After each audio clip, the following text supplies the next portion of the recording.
Welcome to the PLASN-r podcast, where teachers and researchers come together to make knowledge. Each episode offers thought-provoking nuggets of autism research to support the Pan-London Autism Schools Network as they meet at UCL. I'm Brian, and today I'm joined by Louie to talk about the topics of our upcoming PLASN meeting. First of all, Louie, how did you come to Cray? I'm a student at Bath. I'm on my third year in my placement years. And you've been with us for a whole, 3 days? 3 chaotic days. Hey, that's what we like to hear. Proper days. You've been brilliant. I hope you've enjoyed going around schools. I have. Nice. And yeah, we're now doing a bit of a literature review. Yep. What's literature review? On transitioning between secondary education and further education. Excellent. Amazing stuff.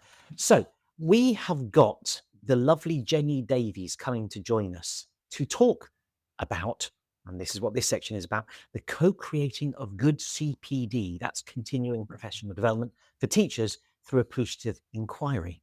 I keep hearing about CPD for teachers in autism provisions and centres, but it seems like to me that it's just very much box ticking exercises and all about just making sure they follow some sort of guidance rather than actually helping people. Oh, Louis, that's actually, sometimes it's spot on.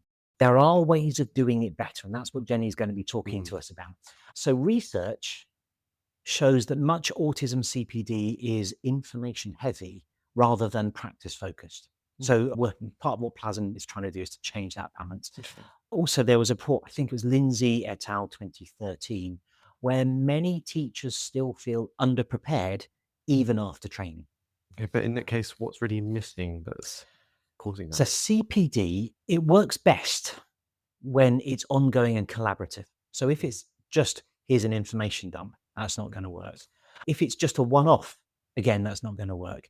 And we've known this for 14 years. The International Review of the Evidence and Best Practice in Education Provision for Children on the Autism Spectrum back in 2011, which was done by the amazing Sarah Parsons, along with a couple of other collaborators, including Karen Goldberg and Andrea McLeod, who were my supervisors when I was doing my PhD. So lovely folk doing it.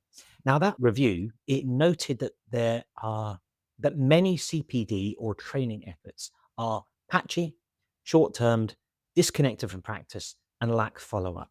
It critiques one-off interventions and the fact that sometimes change isn't embedded.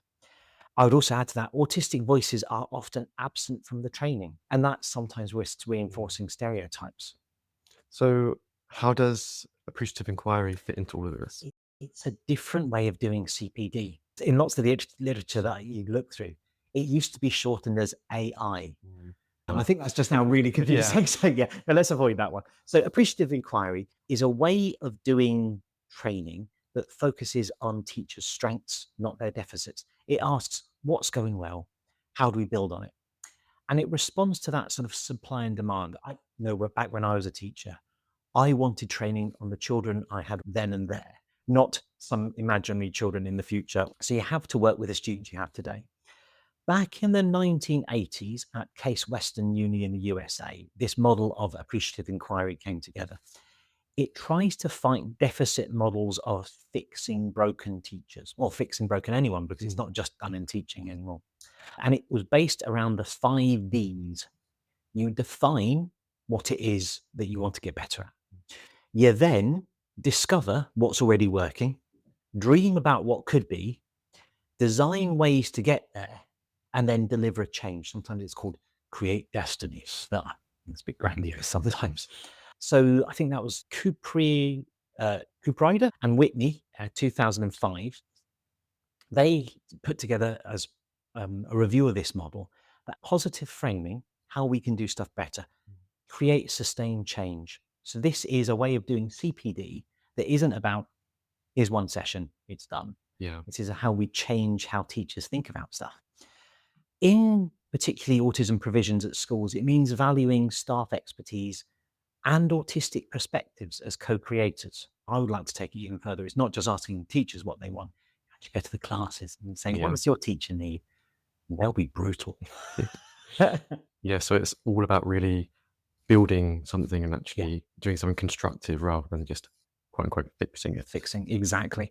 It's framed as, this is how as teachers, we grow in our professional learning communities, that not just teachers as well, teachers, support staff, autistic folk, their families, working together comes up with really good ways of doing it. Some work about participatory context-specific training, Keen et al. 2016. Context-specific training improves teachers' confidence and students' outcomes. So going into particular schools and saying what's working in this school rather than generic wraparound stuff. That appreciative inquiry, it gives structure, it's strength-based, it allows teachers to co-construct goals and share their successes. I have a worry though, and this is about the current government solving the SEND crisis. Because they framed it as crisis kind of means that there's a single breaking point, and that's SEND. I think schools are broader than that. Actually, there are different ways of doing stuff.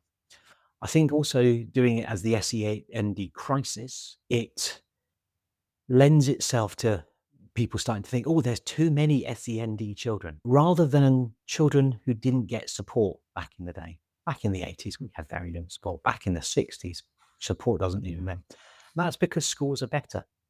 It's not because there are more SEND kids. Just because schools are better and they're trying to help everyone. Also, as crisis, it can hide cost cutting. It's crisis. I need to do an instant response. We need to change things. There goes the money. Appreciative inquiry, like we're going to be talked to by Jenny, it talks about what works. And I think that's a brilliant way to resist this crisis training. There we go.